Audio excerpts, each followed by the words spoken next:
वज़ीर आज़म शहबाज शरीफ ने गुज़श्ता दिनों औरंगज़ई में दहशत गर्दी में मुलव्वस फितना अल ख़वारिज के दहशत गर्दों के खिलाफ जमाल माया में कामयाब ऑपरेशन पर सिक्योरिटी फोर्सेस के अफसरान और एहलकारों को खराज तहसीन पेश किया है।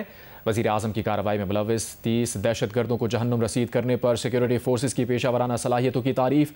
वज़ीर आज़म ने कहा, लेफ्टिनेंट कर्नल जुनैद तारिक शहीद और मेजर तैयब राहत शहीद समेत दीगर शोहदा की कुर्बानियाँ रायगा नहीं जाने देंगे। सिक्योरिटी फोर्सेस के अफसरान और एहलकार अपनी जान हथेली पर रख कर मुल्क दुश्मन अनासिर के नापाक अज़ाइम से अर्ज़ वतन की हिफाजत में शब रोज़ मसरूफ़ अमल हैं।